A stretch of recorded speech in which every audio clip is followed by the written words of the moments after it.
Ang mga kwento ng pag-ibig, kwento ng buhay, at kwento ng pag-asa dito sa Barangay Love Stories. Love Stories.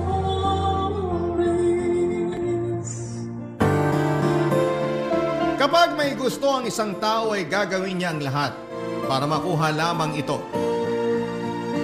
Pero minsan ay may mga bagay na hindi na dapat ipinaglalaban at wala na rin saysay na ipanalo pa. Ikaw kabarangay, ano ang handa mong gawin makuha mo lamang ang bagay na iyong gusto? Dear Papa Dudut, sabi ng mama ko, iwasan ko raw masangkot sa magulo at komplikadong sitwasyon. Kasi mahirap na raw lusutan yon at sigurado ako na ako lang din ang mapiperwisyo. Pero minsan ay mahirap labanan ang sarili lalo na kung gustong gusto mo ang isang bagay o tao. Kahit na alam mong pangit sa paningin ng iba ay gagawin mo pa rin. At yan ang napagdaanan ko sa kwento na gusto kong ibahagi sa inyong programa na Barangay Love Stories. Pero bago ko mag-umpisa, itago nyo na lang po muna ang pangalan ko sa pangalang Martus. Kaka-31 ko lamang nitong August at taga Mandaluyong. Nagtatrabaho ako sa isang BPO company at wala pang sariling pamilya. Pero noong 29 years old ako ay nagkaroon ako ng girlfriend na mas bata sa akin ng 6 na taon. Bali 23 years old siya noon, na itago na lang natin sa pangalang Bridget. Naging magkatrabaho kami at doon na rin nagkakilala. Maganda si Bridget, kalog at palatawa. Bagay na nagustuhan ko sa kanya. Pero sa kabila ng lahat ay nag-alangan pa rin po ako na i-pursue yung feelings ko sa kanya. Dahil nga sa age gap namin, Papa Dudut.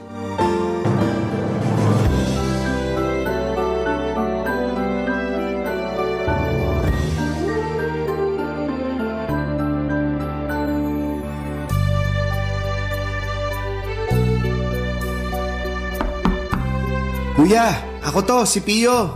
Pasok ka, bukas yung pinto. Sige, salamat. May kailangan ka ba? Wala naman. Pero napansin ko kasi na kanina ka pa nandito sa kwarto mo. May problema ba doon? Rest day ko naman ngayong araw, di ba? Wala naman. At alam ko namang rest day mo. Baka nasanay lang ako na lagi kang lumalabas tuwing ganitong araw. Alam mo na, para makipag-date. Mag-happy-happy. Ang tagal na nun, bro. Parang kaedad mo pa ako eh. Ilang taon ka na nga ba ulit? 25. Ayun, so bale 4 years ago pa yun. Tsaka may girlfriend pa ako nun. Ngayon wala naman ako mailalabas. Kayo lang nila mama at papa pag gusto nyong gumala. Grabe, 4 years ka na palang single. Hindi ka ba nabobore? Bakit naman ako mabobor? Sarap kaya sa pakiramdam na walang sakit ng ulo. Hindi naman lahat ng babae sakit ng ulo. Hindi ko naman nila lahat. Tsaka wala akong sinabing sakit sila ng ulo, no? Ang punto ko rito yung pakikipagrelasyon mismo. Kung ganyan tingin mo sa pakikipagrelasyon, ibig sabihin, hindi ka pa nakaka-move on sa ex mo na nang iwan sa'yo dahil nabuntis ng ibang lalaki. Tama ba? Bakit naman siya napasok sa usapan? Happily married na yung tao. Alam ko, pero alam ko rin na nasaktan ka talaga ng gusto dahil sa nangyari. Kahit naman ako, galit pa rin sa ex mong yun. Ang tagal-tagal nyo na. Kasal na lang kulang sa inyo pero hindi ka pa niya nahintay. Hindi rin naman siya sigurado kung may hinihintay siya noong mga panahong yun. Anong ibig mong sabihin? Hindi pa kasi ako handang magkaroon ng sariling pamilya. 25 pa lang kami noon. Para sa akin, bata pa yon. At gusto ko pang i-enjoy yung mga panahong kami pa lang yung magkasama. Kaso gusto na niya magkaanak kami. Ilang beses kong sinabi na ayoko pa. Kaya siguro naghanap siya ng iba. Talaga? Hindi ko alam yan ah. Bakit ngayon mo lang sinabi? Hindi ko pa kasi matanggap na may kasalanan rin ako noon. Galit na galit pa naman ako sa kanya. Sinisi ko rin siya pero kung naging handa lang sana ako, hindi siya maghahanap ng ibang lalaki. Hindi niya ako iiwanan. Mahirap naman kasing pilitan na maging handa ka. At least, honest ka na ayaw mo pa. Siguro, hindi lang talaga kayo yung itinadana sa isa't isa. Bakit ba napunta sa aming dalawa yung usapan? Alam mo namang sa aming dalawa. Kayo yung mag-ex, di ba? Ex na nga, di ba? Past is past. Huwag na nating pag-usapan kasi tapos na yon. Pero wala ka pa ba talagang nagugustuhan? Ha? Kung wala ka pa ba akong nagugustuhan? Actually, meron na. Sabi na eh. Pero komplikado kasi... Pamilyado. Naku, lagot ka kay na mama at papa. Sira! Patapusin mo muna ako, pwede? Sorry na, na-excite lang. Sige na, dali. Bakit komplikado? Kasi katrabaho ko siya at mas bata siya sa akin. Gaano ka bata? 23 years old. Bale, 6 years age gap namin. Grabe ka naman. Yung iba nga dyan, more than 6 years, ayos lang. Walang problema. Saka adult na yung 23 ha. Hindi na yun alagaing bata o menor de edad. Yung tungkol naman dyan sa trabaho nyo, uso naman yan eh. Make sure lang na hindi maaapektuhan ng love life nyo yung mismong trabaho nyo. Kasi dyan ka sasabit. Sa bagay, marami nga doon lantaran pa yung pakikipagrelasyon. Wala namang sinasabi ang management. Basta hindi ka lang papatol sa may asawa. Walang problema dun. May kasabihan nga na age doesn't matter, di ba? Oo. Saka ngayon ka na lang ulit nagkagusto sa isang tao. 4 na taon ka ng single. Malay mo, siya na pala yung the one. Tapos pinalagpas mo lang kasi natatakot ka o nag-aalinlangan ka. Wala naman ako nakikitang problema. Papadudod doon ko na-realize na tama naman ang mga sinabi ng kapatid kong si Pio. Ang tagal na rin simula nung huling beses ako nagkaroon ng girlfriend. Na-trauma kasi ako sa ex ko kaya umiwas muna ako sa pakikipagrelasyon. Pero tumanda na ako. At gusto ko na rin bumuo ng sarili kong pamilya. Kaso hindi yata ako swerte sa mga kaedad ko. Pero dahil nga mas bata sa akin si Bridget ay ayoko naman siyang madaliin na magkaanak na kami. Gusto ko munang sulitin ang mga pagkakataon na kami lang ang magkasama bilang magkasintahan. Kaya nga tuloy ko na rin ang panliligaw sa kanya.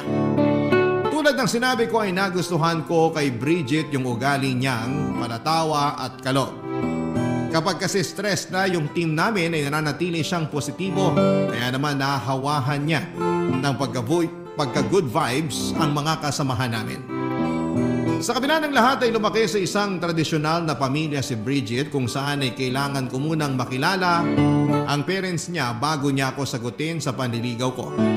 At bilang lalaki na seryoso naman sa intensyon at nararamdaman ko sa kanya, ay pumayag akong pumunta sa kanila para makilala ang magulang niya. Doon ko nga nakilala ang Mama Ingrid niya na mag-isang nagpalaki sa kanya, Papa Dudut.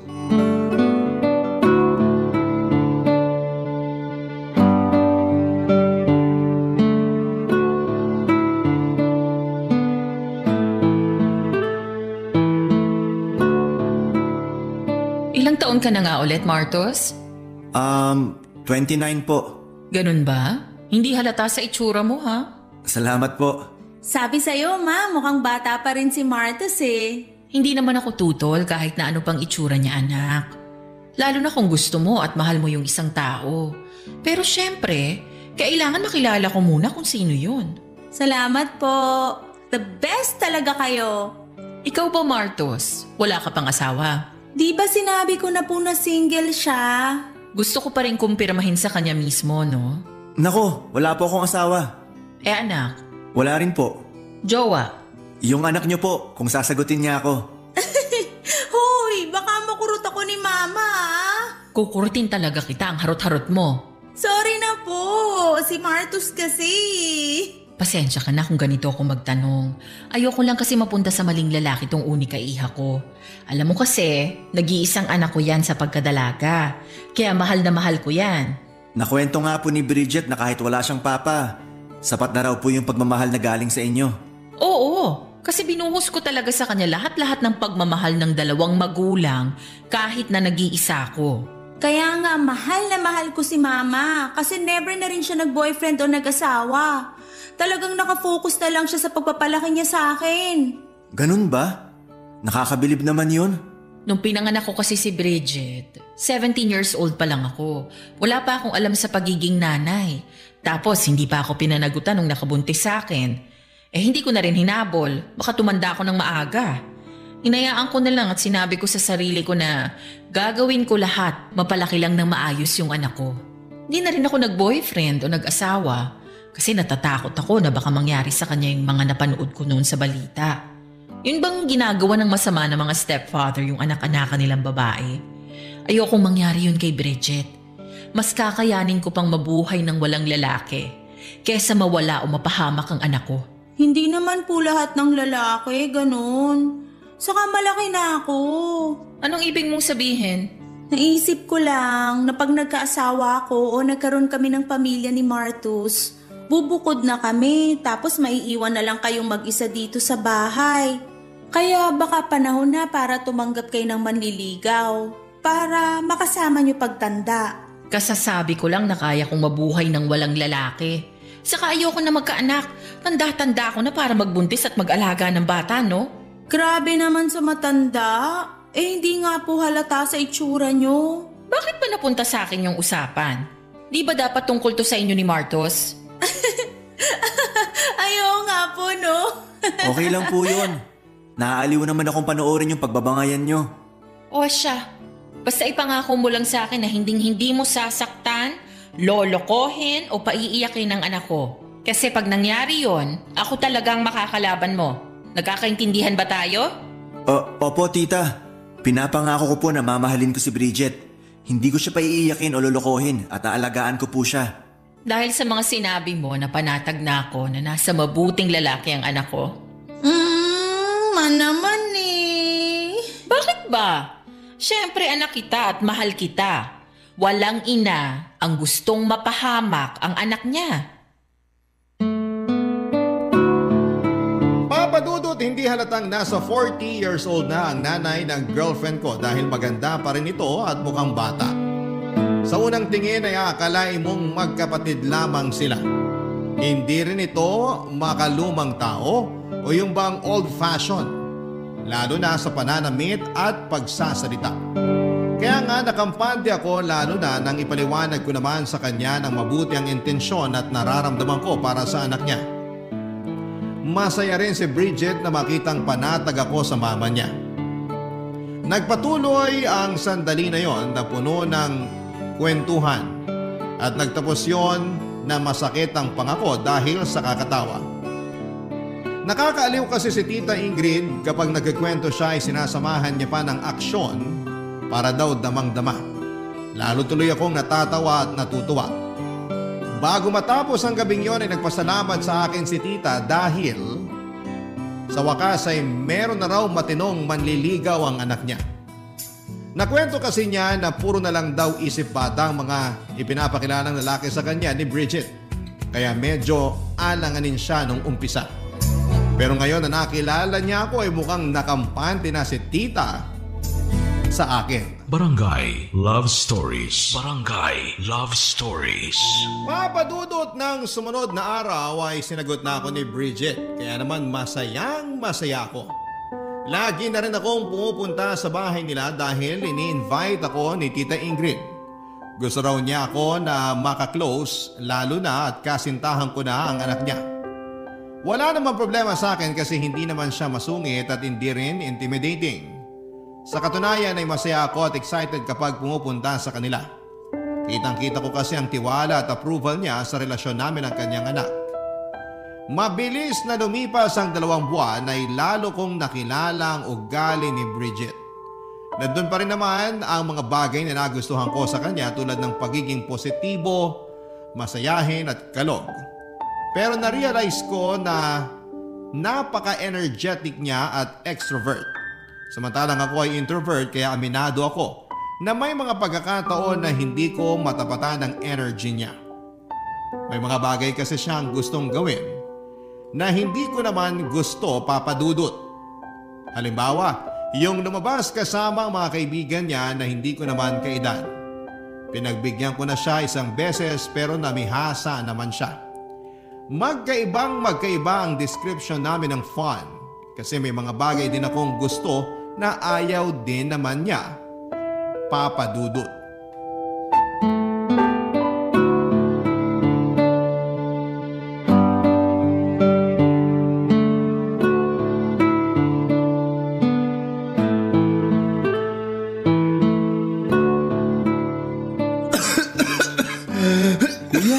Masama na yung ubo mo Patingin ka na kaya sa doktor. Ayos lang ako. Naambunan kasi ako kahapon kaya eto, inuubo ako. May sipon na nga rin ako Hala, baka may lagnat ka na rin yan. Wala pa naman pero masama na pakiramdam ko. Uminom ka na ba ng gamot? Oo, kanina pa. Inaantok na nga ako Baka kailangan ko lang ng pahinga. Mabuti pa nga. Basta, babalik ako rito para i-check ka Magluluto si mama ng sopas para may makain ka pagising mo. Sige, salamat. Alis na ako. Dumaan lang ako para kumustahin ka. Magbabasketball muna ako. Pagaling ka. Okay, salamat.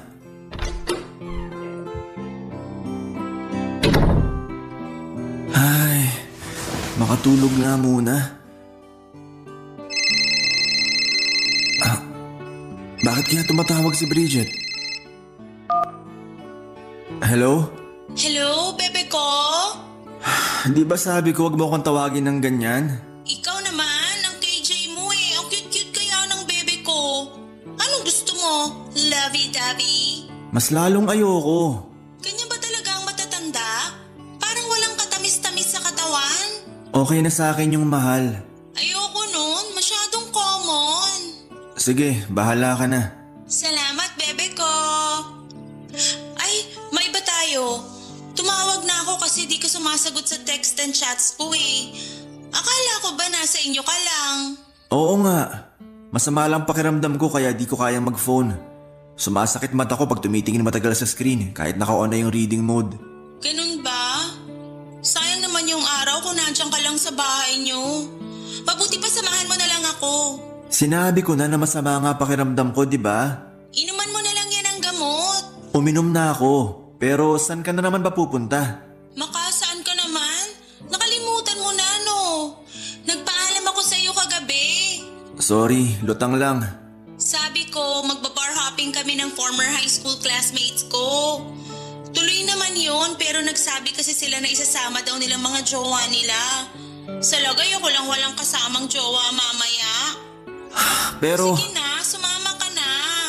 Sige ka, manlalalaki ako para lang may mapakilala sa kanila. Yan ang wag na wag mong gagawin. Kaya nga, sumama ka na. Mamaya pa naman yun, mga 8:00. Pwede ka pang matulog para makapagpahinga ka. Mag-alarm ka na lang pero gumising ka ng mga 6:00. Bakit naman ang aga? Siyempre, susunduin mo pa ako dito sa bahay, no? Hindi ba talaga pwedeng hindi ka pumunta? Hindi saka nakauuna ako. Matagal na namin yung pinlano kasi di nagbabangga mga schedule namin. Ayoko naman mag-back out. Saka para maipakilala na rin kita sa kanila. Hindi ko pa ba sila nakilala? Ang dami ko na kasing minute na mga kaibigan at dating kaklase mo. Kaya nalilito na ako. Hindi pa.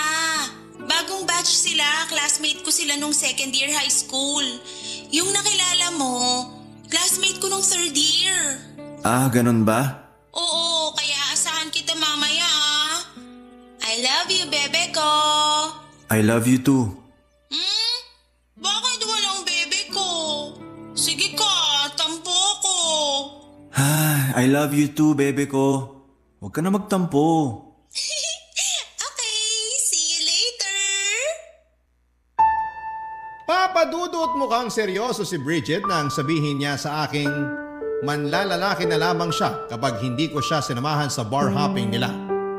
Natakot ako at naisip ko na mabuti na rin na nandun ako para mabantayan ko siya. Kaya nga kahit masama ang pakiramdam ko ng araw na yon ay sumang-ayon na lamang ako sa gusto ng girlfriend ko.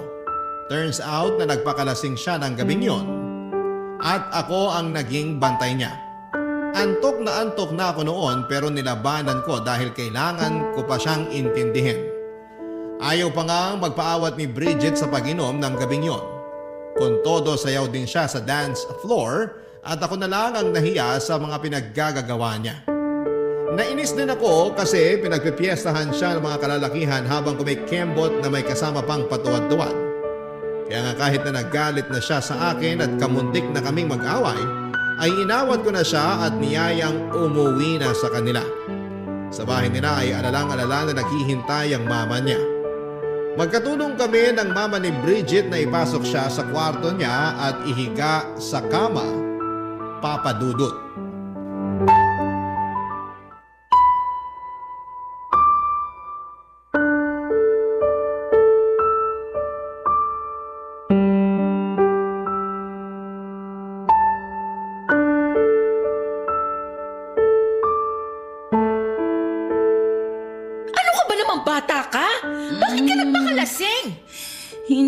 naman po ako bata, ma. 23 years old na po ako. Bata pa rin yun, no? Pasalamat ka andun si Martos para bantayan ka. Pero sana hindi ka pa rin uminom ng marami. Pagbigyan niyo na ako. Minsan lang naman kami magkita-kita ng mga high school classmate ko eh. Ang akin lang naman, paano kung mapahamak ka dahil dyan sa kalasingan mo tapos... Kasama ko naman po si Martos. Siya po nag-alaga sa akin, kaya huwag na kayong mag-alala. Safe na safe po ko na nakauwi dito sa bahay. Hindi ka na nahiya sa boyfriend mo? Bakit naman po ako mahihiya? Isabi niyo nga po, boyfriend ko naman. Kahit na. Ano na lang ang sasabihin niya sa'yo? Nalasinggera ka? Hindi kita pinalaki ng ganyan. Huwag na po kayo masyadong magalit. Sige kayo, baka tumaas yung presyon nyo. Ma, bukas nyo na lang po ako sermonan. Inaantok na ako. Ay! Ewan ko sa'yo! Mukhang tulog na po yata si Bridget, tita. Oo nga eh. Marami ba talaga ang nainom niya? Medyo po. Ayaw pa nga niya magpaawat eh. Inaaway pa ako pero sabi ko umuwi na kami dahil baka nag-aalala na rin kayo. Nag-aalala na talaga ako kasi anong oras na oh? Tapos hindi man lang nagtitext sa akin. Yung huling text nung nakarating na kayo doon. Tapos wala na. Sorry po tita. Hindi na rin ako nakapag-text sa inyo kasi sumasakit ulo ko pag matagal nakatutok sa screen ng cellphone. Tapos binabantayan ko na rin si Bridget nung nagsimula na siyang magpakalasing. Ayos lang yon.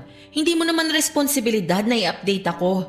Responsibilidad yon ng anak ko kasi nanay niya ako. Saka kahit paano kampante naman ako dahil kasama ka niya. Buti nga po sumama ako kahit na masama yung pakiramdam ko. Mahirap na, baka mapano pa si Bridget. Anong sabi mo? Masama ang pakiramdam mo? Opo. Hawakan ko nga ang noo mo. Pakiramdaman ko kung may lagnat ka. Sige po.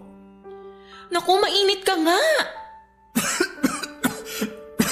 Sorry po, labas na lang po muna ako. Doon ka lang sa sala. Huwag ka na munang umuwi.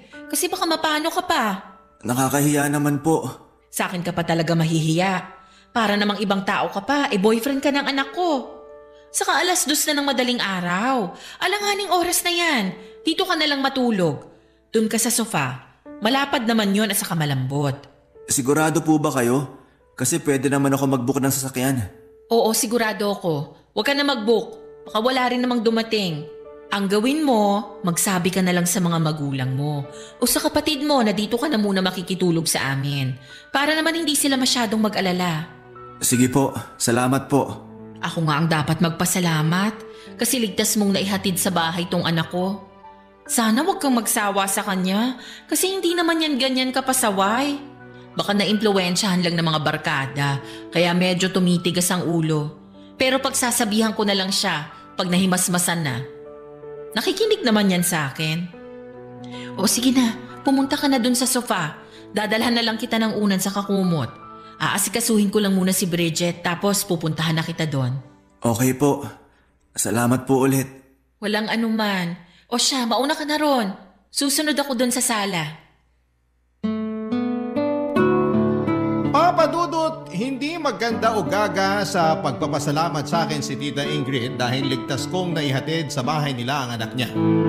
Masaya naman ako kasi alam kong nagampanan ko ang pagiging boyfriend ko kay Bridget. Pero dahil sa mga nangyari, lalong sumama ang pakiramdam ko ng gabing yon. Bagay na napansin naman ni Tita, kaya hindi na niya ako pinauwi pa. Sa halip ay pinagpahinga na lamang niya ako at pinatulog sa sofa nila sa sala. Pagkatapos niyang asikasuhin ang anak niya ay ako naman ang inasikaso niya. Binigyan ako ng gamot ni Tita Ingrid pagkatapos kong kainin ang niluto niyang mainit-init na sabaw. Pinagalitan pa nga niya ako kasi pinabayaan ko raw ang sarili ko. Pero nabanggit ko sa kanya na umaga pa lamang ay masama na ang pakiramdam ko at napasama lamang dahil sa paglabas namin ni Bridget. Kahit na hindi ko naman sinisisi ang girlfriend ko ay malaking factor pa rin ang pamimilit at pangungonsensya niyang samahan ko siya dahil may gagawin siyang hindi maganda pag hindi ko siya sinamahan. Mabuti sana kung hindi niya alam pero sinabi ko rin naman sa kanya na masama nga ang pakiramdam ko. Kaya si Tita Ingrid na lamang ang humingi ng dispensa sa ginawa ng kanyang anak, Papa Dudut. Barangay Love Stories. Barangay Love Stories. Papa Dudut, bago ako natulog ng gabing yon ay mukha ni Tita Ingrid ang huling nakita ko. At mukha rin niya ang unang bumungad sa akin paggising ko. Naramdaman ko rin ang malamig niyang palad na sinasalat ang noo ko kaya nagtulog-tulugan muna ako at hinintay na matapos siya. Buti hindi niya napansin na gising na talaga ako ng mga oras na yon. Nang masigurado niyang buwaba ng lagnat ko ay masaya siyang pumunta sa kusina para magluto ng almusal namin. Bumangon na rin naman ako pagkalipas ng ilang minuto. Nauna na kaming kumain ni Tita Ingrid kasi masarap pa ang tulog ni Bridget. Nangako siya sa akin na sisermonan niya ang girlfriend ko pagising. Pero sinabi kong huwag na lamang. Kasi siguradong masakit pa ang ulo noon, baka sumakit din pati ang tenga. Nagkatawanan na lamang kami ng mama niya bago pinagpatuloy ang pag-aalmusal. Bago ako umalis sa bahay nila, Papa Dudut, ay nagising na si Bridget. Pero hindi ko siya nakausap ng matino dahil lutang pa siya at may hangover. Kaya ang nangyari, natulog na lamang siya ulit pagkatapos ko siyang pakainin. Nang sumunod na araw ay hindi man lang nagsorry sa akin si Bridget sa pagsama niya sa akin kahit na masama ang pakiramdam ko. O magpasalamat man lang dahil naihatid ko siya ng ligtas sa bahay nila. Mabilis na lumipas ang 3 buwan habang lalo kong nakikilala ang girlfriend ko ay unti-unti kong nare-realize na hindi pala talaga kami compatible sa isa't isa. Bukod sa ugali niyang napakaisip bata, walang konsiderasyon at happy-go-lucky ay mukhang hindi naman niya talaga ako mahal. Paano'y lagi na lamang niya akong tinatakot na manlalalaki siya para masunod lamang ang gusto niya. Tapos may pagkakataon na parang hindi boyfriend ang turing niya sa akin sa harap ng mga barkada niya. Mas madalas ay alalay o utosan at hindi ko na yon nagugustuhan pa, Papa Dudut.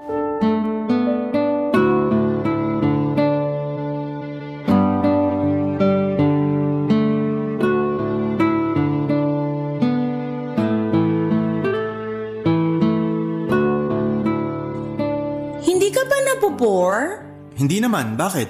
Ako kasi nabobore. Ang boring dito sa bahay since umalis si Mama.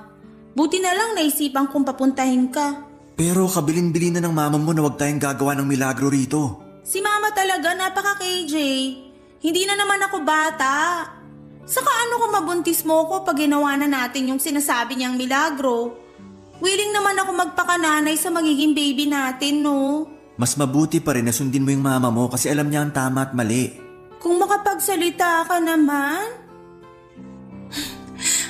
Bakit? Ayaw mo pa bang magka-baby tayo? Bridget! Kita mong may ginagawa ako, di ba? Oo.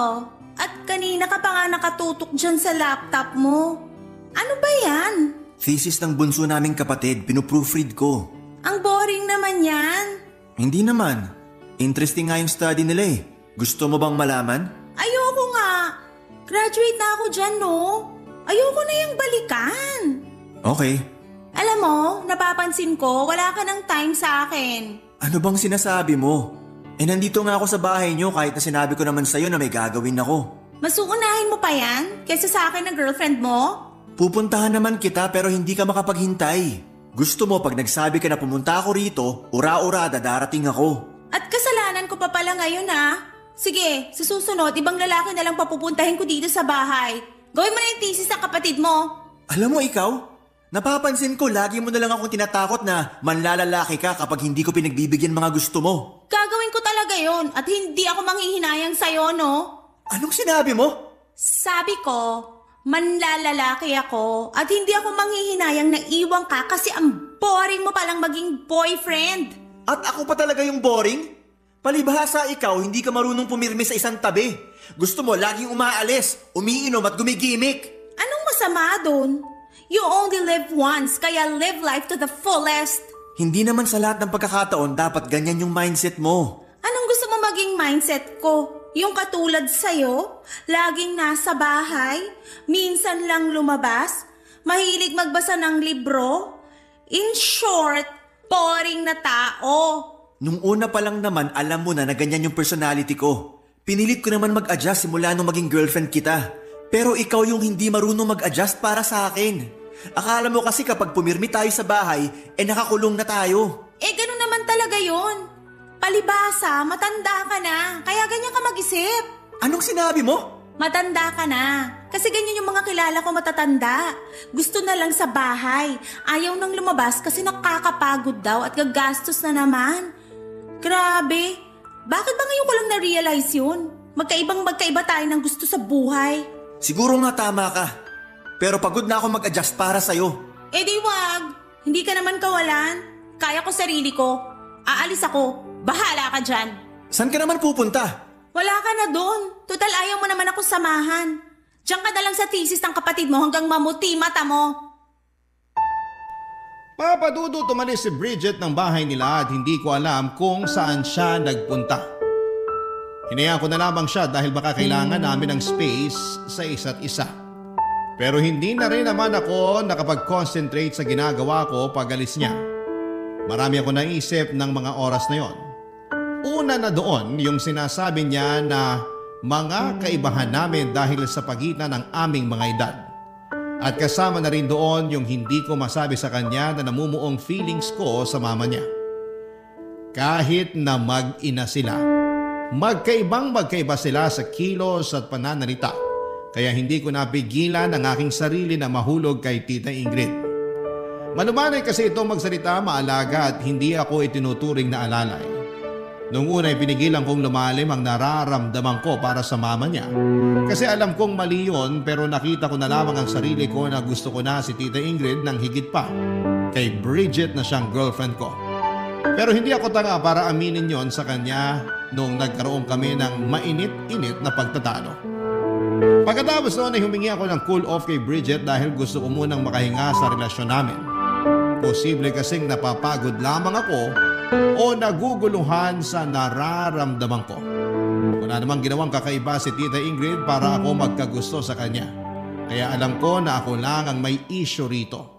Baka nga ako lang talaga yung may gusto sa kanya at anak lang ang turing niya sa akin. Dahil sa mga nangyari, ilang araw akong nag-work from home pero ang totoo ay iniiwasan ko lamang talagang makita si Bridget. At napansin na nga ng kapatid kong si Pio na may pinagdadaanan ako, Papa Dudut.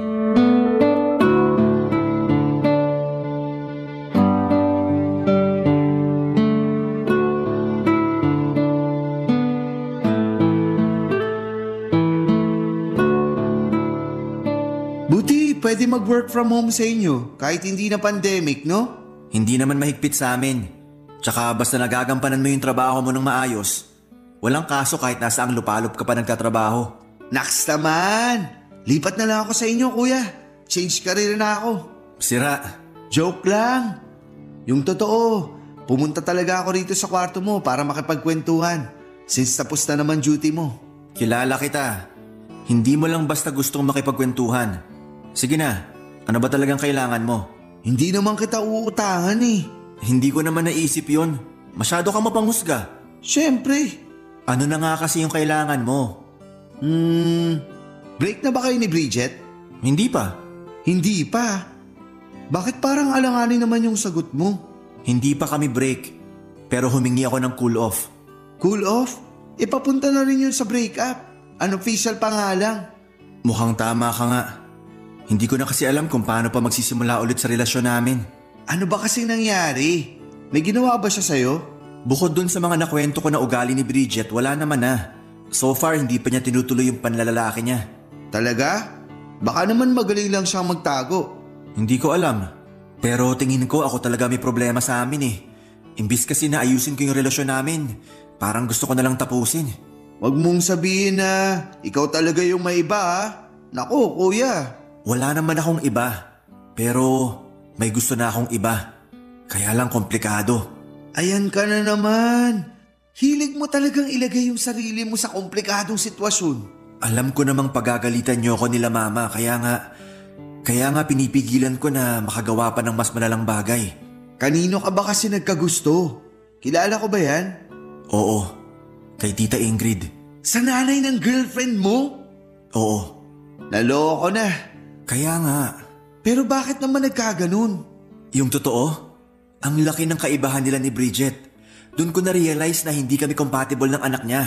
Kasi mas gusto ko yung mindset ng nanay niya. Napaka-mature mag-isip ni tita. Bukod doon, maalaga pa siya at maalalahanin. Malayong malayo kay Bridget na kulang na lang gawin akong utusan niya. Mahilig pang mamilit na gawin ko yung isang bagay na gusto niya kahit na ayaw ko. Pero alam mong mali na magkagusto sa nanay ng girlfriend mo. Kaya tigilan mo yan. Alam ko naman yun. Kaya nga humingi ako ng cool off kay Bridget para mapag-isipan ko kung ano yung tamang gawin. Wala rin naman silang alam tungkol sa nangyayari sa akin.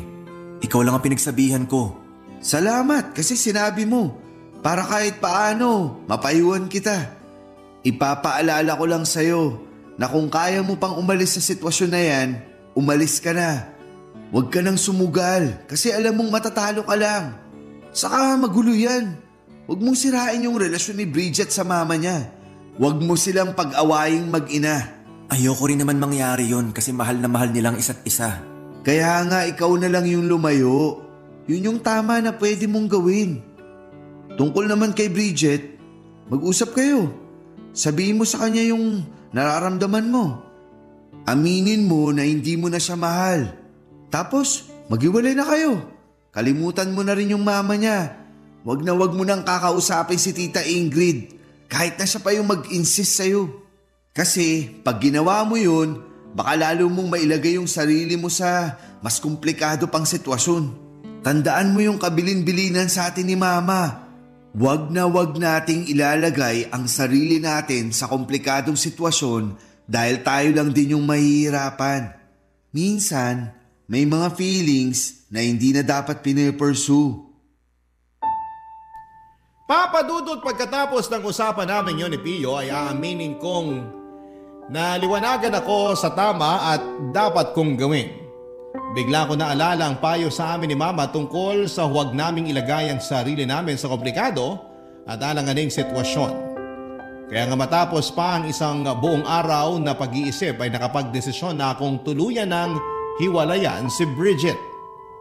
Alam ko rin kasi na hindi na rin mag-workout ang relasyon namin dahil magkaiba kami. At alam din niya yon kaya pumayag na lamang siya. Pagkalipas ng isang linggo ay nakita ko sila na noong kaidaran niyang lalaki na taga-kabilang department. At makalipas nga ang 6 na buwan ay nag-resign na siya sa pinagtatrabahuhan namin matapos mabuntis. Sa kasalukuyan ay masaya naman ako at contented sa buhay kahit na single ako. Wala akong pinagsisisihan, papadudot, sa desisyon kong tapusin ang relasyon namin ni Bridget at hindi i-pursue ang nararamdaman ko sa mama niya. Alam ko kasi na posible kong masira ang relasyon nilang mag-ina at ayoko namang gawin yon sa kanila, papadudot. Kaya nga masasabi ko na proud ako sa sarili ko dahil nagawa kong umusan nang walang nasasaktang ibang tao. At kung sakali naman na pagkalooban ako ng panibagong pagkakataon na magmahal muli, hiling ko sa Diyos na gabayan at tulungan kami upang mas maging matatag ang relasyon namin. Hanggang dito na lamang po ang sulat ko, papadudot, at sana po ay mapili po ninyong i-ere sa Barangay Love Stories. Umaasa po ako na kinapulutan po ito ng aral at inspirasyon ng mga kabarangay natin. God bless po and more power sa Barangay LS. Ang inyong forever kapuso at kabarangay, Martus. Barangay Love Stories. Barangay Love Stories. Anong say mo sa Barangay Love Stories na ito? Pagkwentuhan natin sa comment section yan. Nagustuhan ng iyong napakinggan? Ituloy yan via live stream sa www.gmanetwork.com/radio. Barangay LS 97.1 forever.